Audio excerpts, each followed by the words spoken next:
Okay, welcome to stereo recording.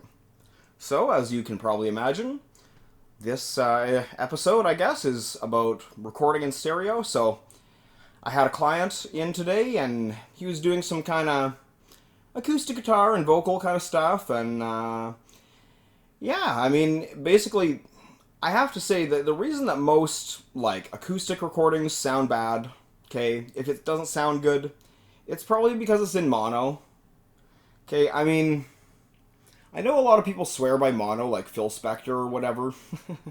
He shot a guy, but it shows you something about mono over your whole life. No, I'm just joking. Sorry, there was kind of an argument about mono recently. I'm kind of pro stereo. I mean, really, stereo is better. Like, it is. Like, I mean, stereo's better. I don't know what to say. Like, it's better. Maybe you're noticing that already, but I mean, I'm just gonna kind of show this off. We'll talk about how we do this after, but like, it's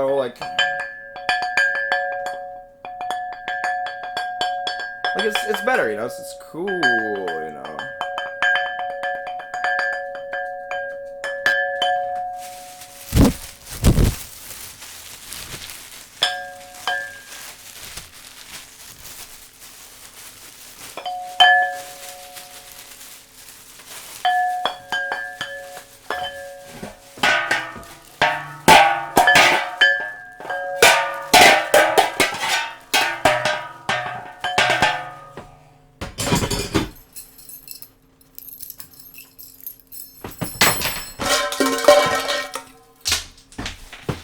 So, I mean, you're kind of getting like,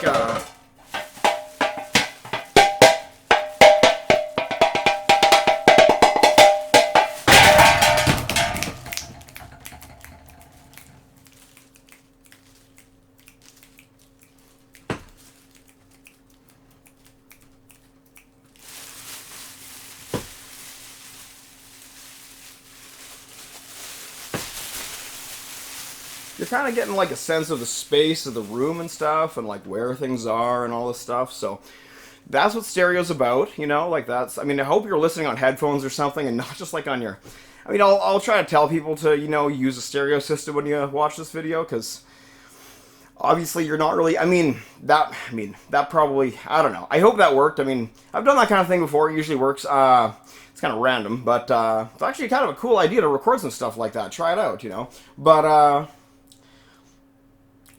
like,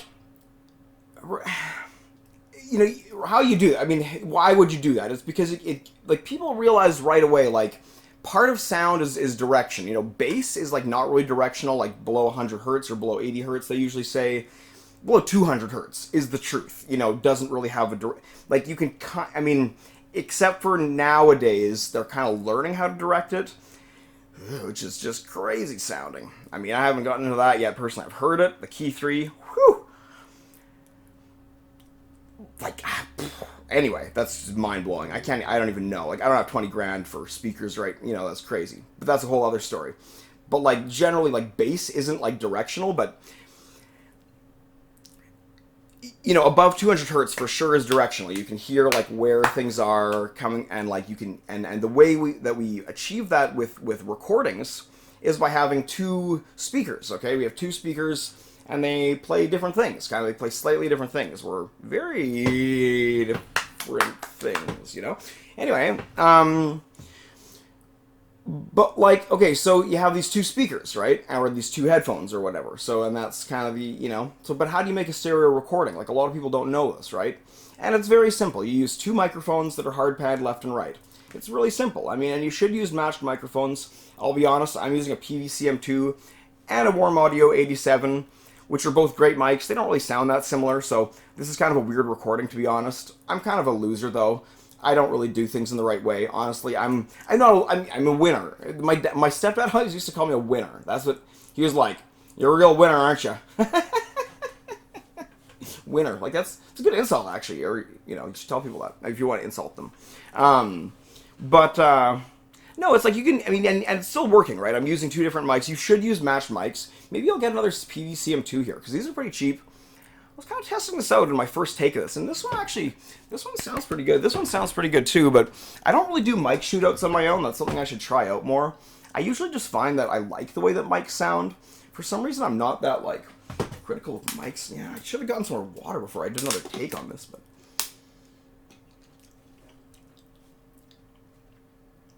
That probably sounds bad. I'm gonna probably edit that part out, because... But this is like...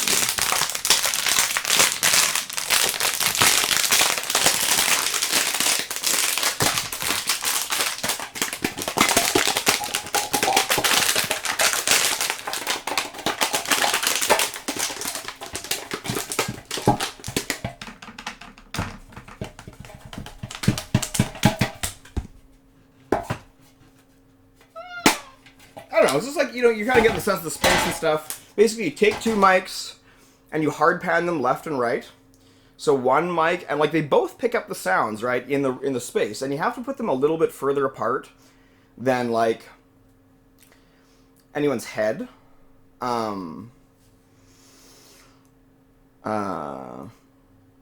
Like, not, when they first did this, they kind of put them as far apart as someone's head, but that gives you kind of a narrow field. So you want to put them, like, we do kind of 3 feet apart, usually. And if you're recording, like, an orchestra, you do them also, like, at the back of the room. Like, you might use 4 mics, and put 2 kind of near the front, like 3 feet apart, and kind of getting that head-on. Kind of, you get the concertmaster violin really well and stuff. And then you do 2 at the back that kind of get, you know, the whole space of the room.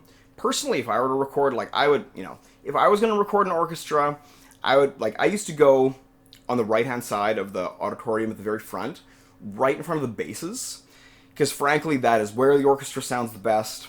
And someday I'm going to record an orchestra. Like that. You know, someday I'm going to record an orchestra... Like, someday I'm going to record an orchestra from that spot. That's a really good spot to hear the orchestra. And like, you gotta get everything coming from the left. It's like totally cool. You know, it's a really cool way. But anyway, it's like you can do a lot with this. But this is a great thing. Like, you could have 3. I don't have enough room in here for this, but like, if you have a little bit, if I just took out some of these, you can't. I mean, you can see that there, and it's kind of the edge of that. But I've got like a bunch of speaker cabinets and walls of amps over here that could show sometime, but it's like, if I had more space in here, you could put 3 musicians, even in a room this size, you know, and you set up the mics 3 feet from the people, and they sit in a row, and like, you know, if you had like a banjo, like this is for traditional recording, right? So if you had a banjo, a guitar, and like a violin, maybe you put the violin in the middle, and they all 3 sing. Generally, that was kind of how it was done, you know, for a lot of traditional music, is that you have like 3 singers, and they all play an instrument. That's a great setup. You know, you can really make beautiful music that way. You can also record a string quartet this way. All sorts of stuff, you know? And really, you only need 2 mics. If you do 4 mics, you can also do 6 mics with 2. And you don't want to use too many mics. Like, too many mics is absolutely the devil. Too many mics is evil. It's bad. Phase issues, you know, and stuff. So you got to watch out for that. But you can, if they're placed far enough apart and kind of in the right way, or you kind of figure out how to do that. I'm actually not a recording expert. Like, I'm going to be honest, I have done a lot of recording, but, like, there are people who know how to mic drums. Like, I can't, like, it's crazy, you know, how high of levels this go. I'm low down there, you know. I'm just like some guy who will literally chat with you all day long for $1, you know. I'm not as able to, because right now I'm like feeding a dude and, like, working on his solo album. It's kind of a weird setup, like, he's helping with my grocery bill. Like, it's crazy times right now. It's absolutely crazy times, right? Like, this guy's, like, giving me some grocery money, and then, like, I'm feeding him. Like, it's kind of like a food thing. But then we're also, like, recording his album, you know? Which is, like, fun, because he's a great musician and stuff. But it's just crazy times. But, you know. I hope you got something out of this video. I hope this take went well, because... it's like, I'm looking at the waves here. Like, I'm looking at the audio here, and, like, it's pretty chunky waves. Like, I'm realizing this is going to be, like, some pretty crazy distortion in some of those parts because of, like, the gain, and, like, because I'm, like, kind of set up to be, like, kind of chatting from here. It's going to be pretty crazy processing this recording, I'm telling you. This is... I should, like, make a video of how I process this audio, actually, too. That'd be a great idea. So I'm getting some ideas. I'm going to take a drink of water. As you can tell, I'm a little bit thirsty. So thanks for watching this far. I'm assuming there's going to be a follow-up video with how I process this audio to, like, make it like it's really fucked up audio right now. But we'll see what happens. All right, thanks everyone.